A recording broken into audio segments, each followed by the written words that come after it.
Olá amigos, estamos aqui de volta ao nosso estudo do Livro dos Espíritos em nosso canal.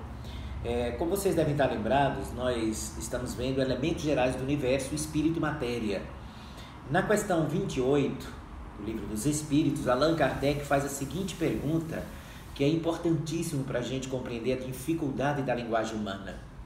Já que o próprio espírito é alguma coisa, não seria mais exato e menos sujeito a confusões designar esses dois elementos gerais, espírito e matéria, pela expressão matéria inerte e matéria inteligente, já que o espírito é alguma coisa? Olha a resposta que os espíritos superiores deram. As palavras pouco nos importam. Cabe a vós formular a vossa linguagem, de maneira a vos entenderdes. As vossas controvérsias provêm quase sempre de não vos entenderdes sobre as palavras, visto que a vossa linguagem é incompleta para exprimir as coisas que não ferem os vossos sentidos. Então, Kardec depois faz até uma abordagem aqui a respeito disso, que tudo depende só da linguagem humana, né? Espírito e matéria. Como o espírito é alguma coisa, para o nosso conceito, alguma coisa seria algum tipo de matéria. Como os espíritos falaram que nós temos a matéria elementar primitiva, que é o fluido cósmico universal, os espíritos não estão preocupados com definições verbais que a gente vai dar para as coisas.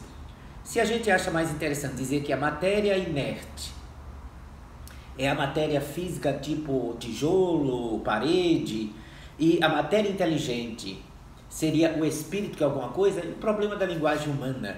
O importante é saber distintamente que existe espírito e matéria, e acima dos dois, a inteligência suprema do universo, que é Deus. Nós temos aqui a parte propriedade da matéria. Acho muito interessante, olha para a questão 29. A ponderabilidade é um atributo essencial da matéria?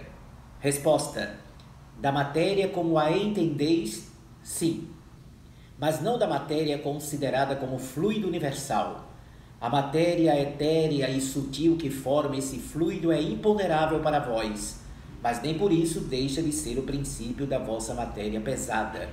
Olha só, o fluido cósmico universal é o princípio de toda matéria, é um tipo de matéria. Vocês lembram que nós fizemos no estudo anterior uma abordagem que mostra como o espiritismo antecipou-se à física quântica, à mecânica quântica, ao dizer que a matéria existiria, isso no século XIX, em condições que não feriam os nossos sentidos, tão sutil que os nossos aparelhos não poderiam detectar.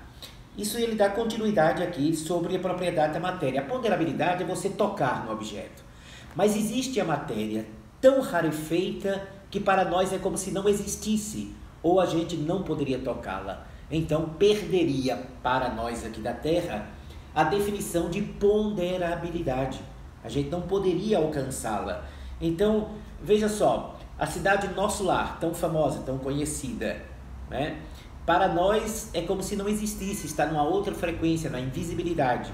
Mas para quem mora em Nosso Lar, aquele tipo de matéria, porque a cidade espiritual é uma cidade também de ordem material, só que rarefeita, quem mora lá está vibrando na mesma condição de todos os objetos da colônia Nosso Lar. É por isto que André Luiz senta na cadeira, a mulher toca no piano, eles conversam apoiados na mesa. Por quê? Porque a mesa, a cadeira e o piano que está em Nosso Lar está na mesma frequência vibratória dos espíritos que ali habitam. Então é um tipo de matéria, ok? Então é muito interessante. Na questão 30, a matéria é formada de um só ou de vários elementos?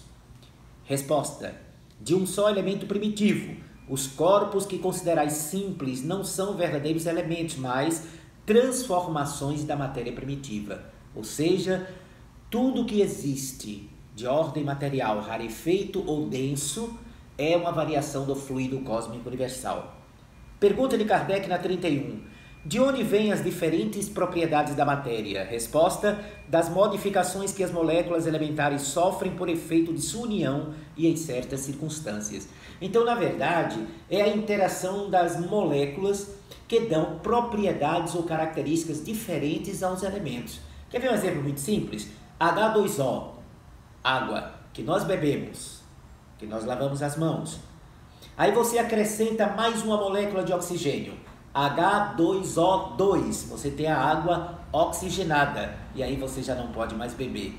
Bastou agregar mais uma molécula e você altera a especificidade e a particularidade daquela matéria, ok?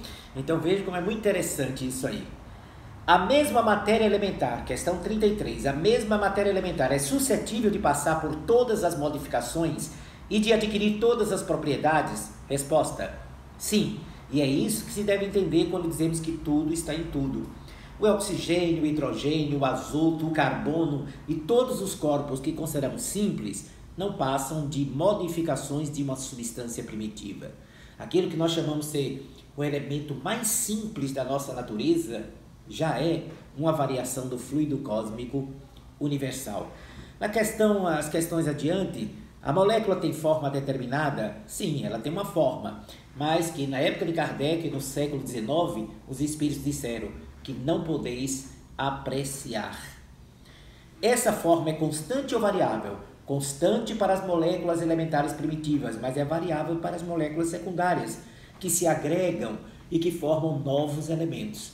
É a extrema elasticidade e criatividade que a mente divina impregna todas as coisas. E por fim, 34A, essa forma é constante ou variável? Isso foi isso que nós abordamos agora.